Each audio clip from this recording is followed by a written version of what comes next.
I think we're going to have a recession, by the way. And the reason I think we're going to have a recession is that we've had a money supply since March of 2022 that's declined, contracted by 4.5%. Now, this kind of contraction, we have to go back to 1929, 1933. The good thing, that might be a bad thing, but the good thing is that we anticipate inflation to be around 2% or maybe below 2% by the end of this year, the consumer price index. So inflation down, the economy probably dipping into recession later this year. The latest U.S. inflation report showed that rising prices continue to weigh on American consumers.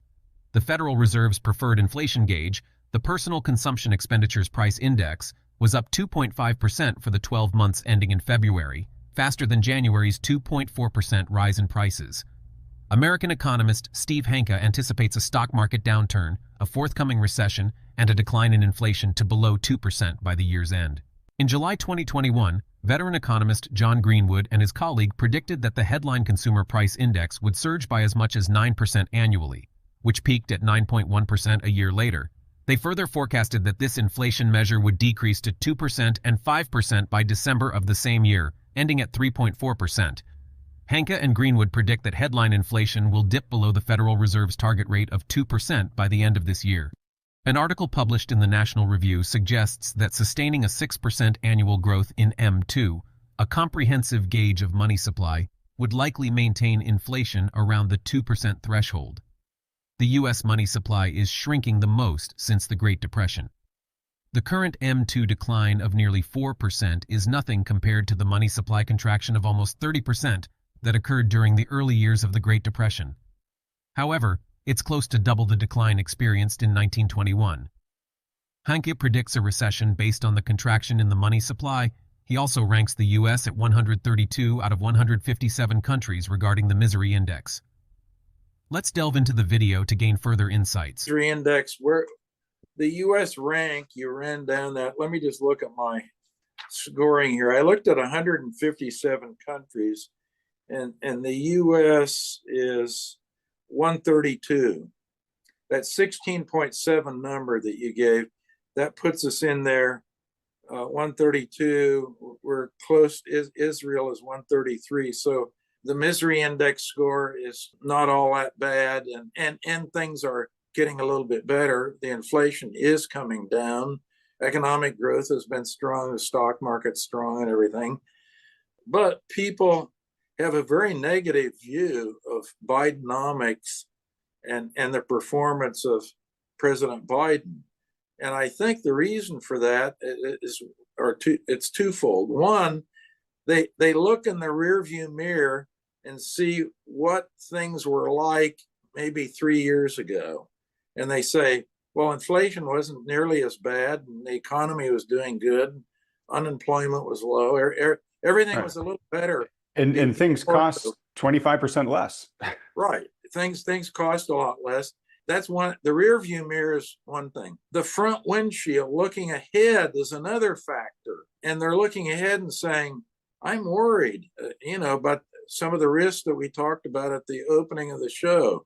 What's going on in the geopolitical scene with 2 wars going on that the U.S. is financing, by the way.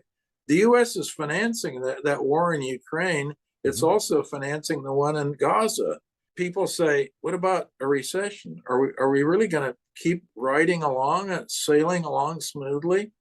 Maybe we're going to have a recession. I think we're going to have a recession, by the way. And the reason I think we're going to have a recession is that we've had a money supply since March of 2022 that's declined, contracted by 4.5%.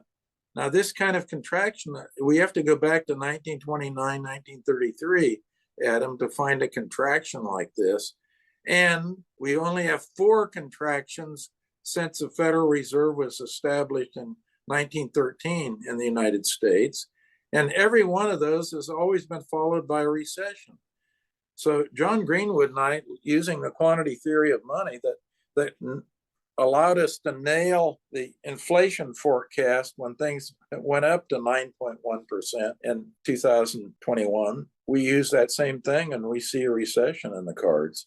And we also see, by the way, the good thing, that might be a bad thing, but the good thing is that we anticipate inflation to be around 2% or maybe below 2% by the end of this year, the consumer price index. So inflation down, the economy probably dipping into recession later this year. Because of what?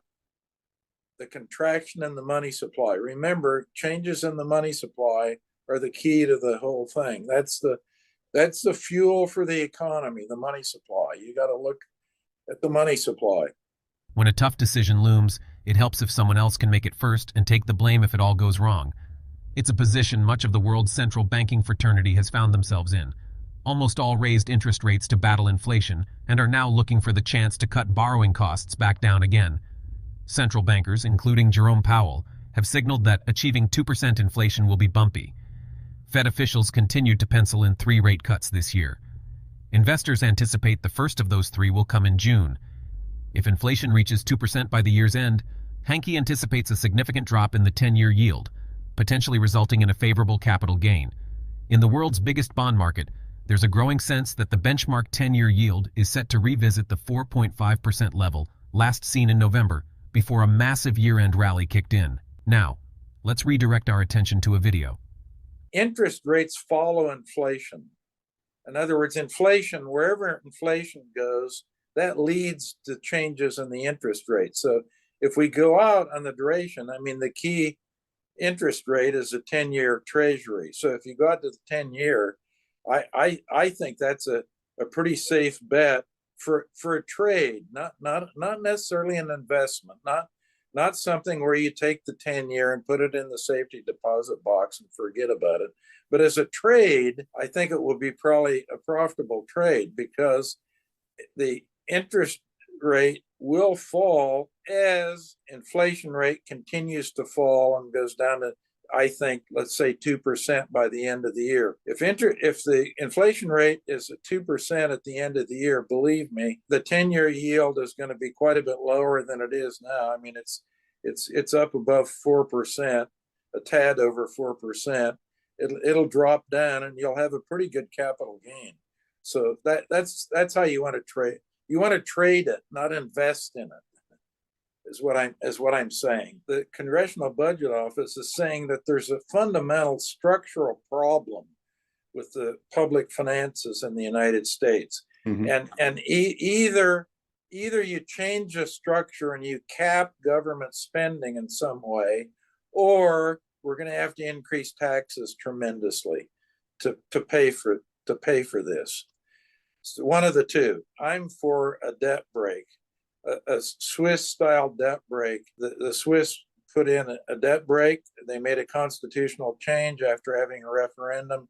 And the debt break is basically says that the government spending in Switzerland can't go up any faster than the rate of real GDP growth. So GDP growth. So the government can't crowd out the private sector. And they must, in the intermediate period, 1, 2, 3 years, actually 2, 3, something like that, balance the budget. That's the Swiss debt break.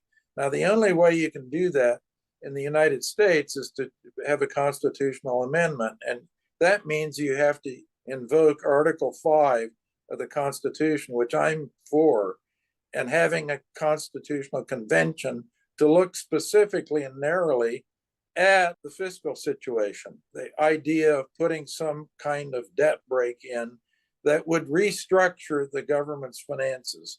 It would make the structural change that you would have to control things. And if you don't do that, we're going to be in for very heavy taxes. Federal Reserve Chair Jerome Powell on Friday reiterated a message he has sounded in recent weeks. While the Fed expects to cut interest rates this year, it won't be ready to do so until it sees more good inflation readings and is more confident that annual price increases are falling toward its 2% target. The U.S. economy has primarily defied expectations over the past year and a half, avoiding the recession many economists anticipated at the end of 2022. How does the Federal Reserve typically respond to inflation and recessionary pressures? Feel free to share your thoughts in the comments. If you found this content helpful, give it a thumbs up and remember to subscribe to stay updated. Thank you for being a part of this journey with us.